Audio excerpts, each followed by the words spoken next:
अस्सलाम वालेकुम। Welcome to Pakeezah institute dot com. Pakeezah institute dot com की तरफ से कोरल ड्रा की एक और क्लास के साथ मैं हूं शुएब अहमद। तो आज हम कोरल ड्रा की क्लास नंबर 5 स्टार्ट करेंगे। तो आज का हमारा टॉपिक आपको स्क्रीन पे भी नज़र आ रहा होगा कि आज का हमारा टॉपिक है स्टैंडर्ड टूल बार। जैसा कि मैंने अपने आई थिंक फर्स्ट या सेकंड वीडियो के अंदर बताया था कि ये जो मेन्यू बार के नीचे ऑप्शन होती हैं इनको स्टैंडर्ड बार बोलते हैं। तो आज हम इसी के बारे में सीखेंगे कि इसको किस तरह यूज़ में लिया जा सकता है। तो फर्स्ट पे यहाँ पे देखें तो आपको न्यू डॉक्यूमेंट ओपन करने की ऑप्शन मिलती है। न्यू डॉक्यूमेंट ओपन करने के लिए यहाँ पे ये छोटा सा एक आइकन दिया हुआ है, इस पर अगर आप क्लिक करेंगे तो इस तरह न्यू डॉक्यूमेंट लेने के लिए यहाँ पे आपके सामने एक विंडो अपीयर होगी। यहाँ से आप न्यू डॉक्यूमेंट ले सकते हो। यहाँ पे अपनी मर्ज़ी से किस तरह कस्टम प्रीसेट बनाना है ये इससे प्रीवियस वीडियो के अंदर मैंने आपको बताया था। इसके बाद इसके साथ देखें तो ओपन की ऑप्शन है। फॉर एग्ज़ाम्पल आपने कोई कोरल ड्रा की फ़ाइल सेव की हुई है तो उसको ओपन करके मज़ीद उसमें अब अगेन काम करना चाहते हो, कुछ चेंजिंग करना चाहते हो, तो उसके लिए आप अपनी कोरल ड्रा की फ़ाइल को दोबारा ओपन करने के लिए यहाँ पे ओपन के क्लिक करेंगे एंड यहाँ से आके अपने कंप्यूटर में आपकी जो कोरल ड्रा की फ़ाइल है उसे सिलेक्ट करके ओपन पे क्लिक करें तो आपकी जो फ़ाइल थी वो ओपन हो जाएगी। यहाँ पे देखें तो एक छोटा सा आपको एरो मिलेगा, इस पे अगर आप क्लिक करते हैं तो यहाँ पे आपको वो फाइल्स की लिस्ट मिलेगी जो आपने रिसेंटली ही अपने कोरल ड्रा के अंदर ओपन की हैं। इसके बाद लास्ट पे देखें तो क्लियर मेन्यू की ऑप्शन है। अगर आप ये जो हिस्ट्री यहाँ पे रिसेंटली यूज़ फाइल की आ रही है इसको अगर आप डिलीट करना चाहते हो तो क्लियर मेन्यू पे क्लिक करें। अब अगेन वापस हम देखते हैं तो ये देखें रिसेंट जो फाइल हैं वो अब कोई भी नहीं, क्योंकि हमने जो हिस्ट्री थी रिसेंट फाइल्स की वो डिलीट कर दी है। उसके बाद देखें तो राइट साइड पे आपको सेव की ऑप्शन मिलेगी कि आपने जो कोरल ड्रा की फ़ाइल जिस पे वर्क कर रहे हो इसको अगर सेव करना है तो उसके लिए आप इसे यहाँ पे क्लिक करें। देन आपके सामने ये देखें ये सेव हो चुकी है। ये है सेव, मतलब सेव एज़ नहीं है, सेव है। इट्स मीन कि अगर आपने एक फ़ाइल को पहले एक दफ़ा सेव किया हुआ है तो उसमें आप वर्क कर रहे हो तो देन आपको दोबारा फिर जाके उस लोकेशन पे जाके सेव करने की ज़रूरत नहीं है। जस्ट आप सेव पे क्लिक कर दें, यहाँ फिर Ctrl+S प्रेस करेंगे तो आपकी जो फाइल है वो सेव हो जाएगी। उसके बाद देखें तो प्रिंट की ऑप्शन दी हुई है। डेफिनेटली आपने कोई वर्क किया तो आपको उसको प्रिंट निकालने की भी ज़रूरत पड़ती है, तो देन यहाँ पे देखें प्रिंट की ऑप्शन है। Ctrl+P इसकी शॉर्टकट है। इस पर अगर आप क्लिक करते हो तो आपने ये देखें आपके सामने एक विंडो अपीयर होगी। यहाँ पे आपने ये फर्स्ट पे देखें तो प्रिंटर की ऑप्शन है। अगर आपके कंप्यूटर के साथ कोई प्रिंटर अटैच है तो डेफिनेटली उसका यहाँ पे नाम आ रहा होगा, आप उसे सिलेक्ट करें। उसके बाद यहाँ पे आपको अपने जो पेज प्रिंट करना है उसकी कितनी कॉपियाँ चाहिए वो आप यहाँ से सिलेक्ट कर सकते हो। देन आप यहाँ पे प्रिंट पे क्लिक करेंगे तो आपको आपका जो डॉक्यूमेंट है वो प्रिंट शेप में मिल जाएगा। उसके बाद देखें तो आपको साथ ही ऑप्शन है कट की। फॉर एग्ज़ाम्पल ये वर्ड हमने कट करना है, देन ये देखिए यहाँ से कट हो गया है। कट करने के बाद आपने इसको अगर किसी और जगह पेस्ट करना है तो उसके लिए देखें आपको पेस्ट की ऑप्शन यहाँ पे नज़र आएगी। Ctrl+V इसकी शॉर्टकट है। आप यहाँ पे इस पर क्लिक करें तो ये देखिए आपका जो कट किया वर्ड था वो अगेन वापस पेस्ट हो चुका है। उसके बाद देखें तो इन दोनों के दरमियान आपको कॉपी की ऑप्शन मिलेगी। Ctrl+C इसकी शॉर्टकट है।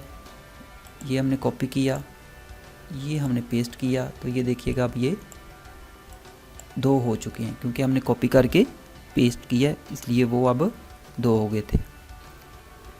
उसके बाद यहाँ पे देखें तो अनडू एंड रीडू की ऑप्शन आपको नज़र आएगी।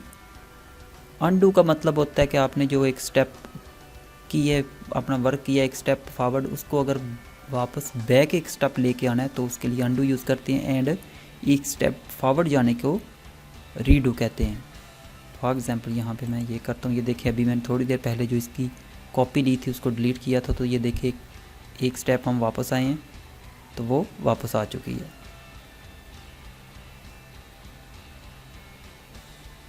उसके बाद अगर इसे हम रीडू करते हैं तो ये देखें reply the last undone action, तो ये देखिए वो वापस चला गया।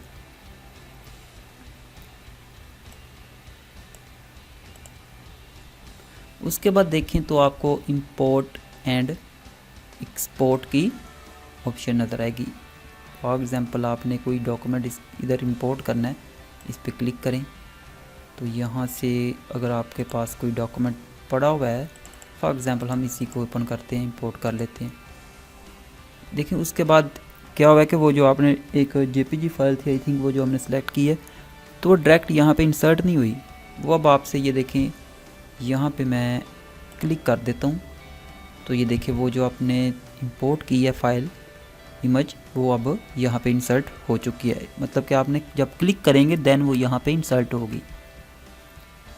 उसके बाद है एक्सपोर्ट, हम एक दफ़ा जो ये इसे वापस ले आते हैं देन एक्सपोर्ट पे क्लिक करते हैं तो वो ये जो हमने डॉक्यूमेंट ओपन किया इसे अगर आप एक्सपोर्ट करना चाहते हो तो यहाँ पे सेव कर सकते हो। यहाँ पे अगर सेव एज टाइप पे आएँ तो इस पर क्लिक करें तो आपके सामने बेशुमार ऑप्शन आएंगे कि आप किस फॉर्मेट के अंदर अपना ये जो वर्क है उसको, अपने जो डॉक्यूमेंट है इसको किस फॉर्मेट में सेव करना चाहते हो। अगर तो जेपीजी में लेना चाहते हो तो यहाँ पे लास्ट पे आएँ तो आपको जेपीजी JPEG बिटमैप की ऑप्शन आएगी। उसके बाद ये मुख्तलिफ टाइप्स की फाइल इलस्ट्रेटर पे भी की भी ऑप्शन दी है, PDF की भी है, यहाँ पे ये देखें PNG की दी हुई है और आई थिंक डेफिनेटली इधर यहाँ पे PSD भी होगी।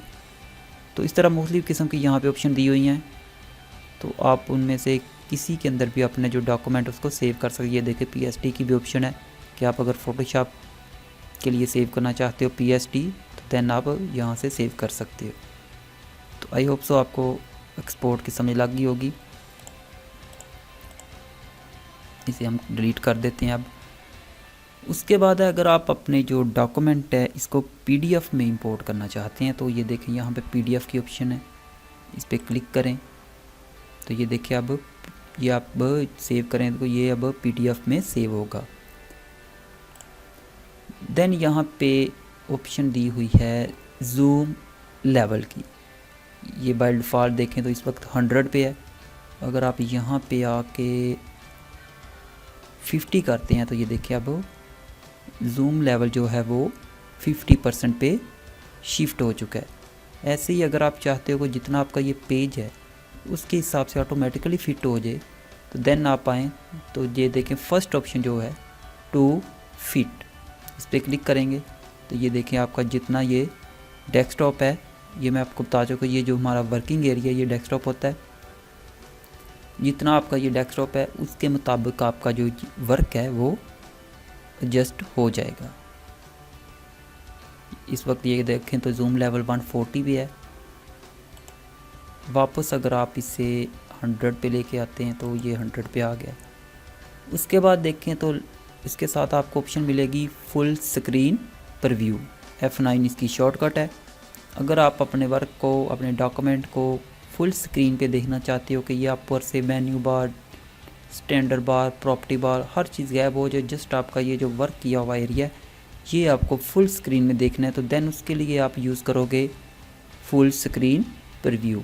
F9 प्रेस कर लें, यहाँ पे क्लिक करेंगे तो आपका जो डॉक्यूमेंट जो वर्क है फुल स्क्रीन पे डिस्प्ले हो जाएगा। ये इस पर क्लिक करते हैं तो ये देखिए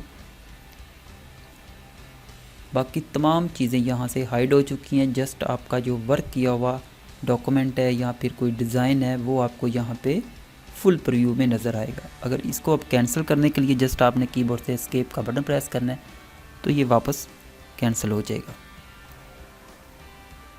उसके बाद जो ऑप्शन दी है वो है शो रूलर की ऑप्शन, Alt+Shift+R इसकी शॉर्टकट है। यहाँ पे देखें तो ये एक आपको बाद देखिए 800 600 ये जो चीज़ आपको शो हो रही है, यही यहाँ पे देखें तो लेफ़्ट साइड पे भी आपको वर्टिकली भी नज़र आ रही है एंड टॉप साइड पे हॉरिजॉन्टल भी नज़र आ रही है। तो इस चीज़ को कहते हैं रूलर। यहाँ पे अगर इसे आप हाइड करना चाहते हैं, इस पर क्लिक करें, आपका रूलर टॉप से एंड यहाँ पे जो हॉरिजॉन्टल था टॉप पे एंड जो लेफ़्ट साइड पे वर्टिकल था, दोनों ही हाइड हो चुके हैं। इसे अगेन वापस शो करने के लिए आप अगेन सेम इसी जगह पे क्लिक करेंगे शो रूलर पे, तो आपका जो रूलर है वो दोबारा शो हो जाएगा। उसके बाद देखें तो इस शो रूलर के साथ राइट साइड पे आपको शो ग्रिड की ऑप्शन आएगी। इस पर अगर क्लिक करते हैं तो ये देखें जिस तरह एक्सेल में होता है ऑलमोस्ट उससे ये मिलता जुलता ही यहाँ पे आपको ये ग्रिड शो हो जाएगी। इसको हाइड करने के लिए जस्ट इस पर क्लिक करेंगे तो ये हाइड हो जाएगी। उसके बाद यहाँ पे देखें तो शो गाइडलाइन, फॉर एग्जांपल यहाँ से हम ये गाइडलाइन ली है हमने, एक यहाँ पे रख लेते हैं, एक यहाँ पे रख लेते हैं। ये जब हम कोई वर्क करते हैं बाकायदा तो ये उसमें काफ़ी यूज़फुल रहती हैं। और एक और ले लेते हैं, तो ये मुख्तलिफ हमने यहाँ पे देखें तो जो थी हमारी गाइडलाइन वो इंसर्ट कर ली हैं। तो इस तरह हमने ये 3 जो थी वो यहाँ पे गाइडलाइन इंसर्ट की हैं। अब अगर वर्क करते ये देखें तो ये आपको कभी ये हेल्पफुल भी होती हैं, लेकिन जब आप इनसे इनका काम ले चुके हैं, फॉर एग्जांपल मुझे ये यहाँ पे लाइन पे लेके आना है, तो अगर बाद में आप इस चीज़ को ग्रिड लाइन को हाइड करना चाहते हो तो यहाँ पे शो ग्रिड लाइन गाइडलाइन पे आएँ, सॉरी गाइडलाइन थी तो इस पे क्लिक करेंगे तो ये देखिए आपकी जो गाइडलाइन थी वो यहाँ से हाइड हो चुकी है। गाइडलाइन मतलब कि आपकी रहनुमाई करने वाली लाइन। तो अगर वापस इसे शो करना है तो यहाँ से इसे शो कर सकते हो। उसके बाद देखें तो लास्ट पे ऑप्शन यहाँ पे लॉन्च की, अगर आप कोरल की किसी और एप्लीकेशन में जाना चाहते हो तो आप यहाँ से ईज़िली जा सकते हो। तो आई होप सो आपको स्टैंडर्ड टूल बार की समझ लग गई होगी। वीडियो को लाइक एंड शेयर ज़रूर कीजिएगा, और अगर आपने अभी तक चैनल को सब्सक्राइब नहीं किया तो काइंडली सब्सक्राइब करें। तो मिलते हैं नेक्स्ट वीडियो में, तब तक के लिए अल्लाह हाफिज़।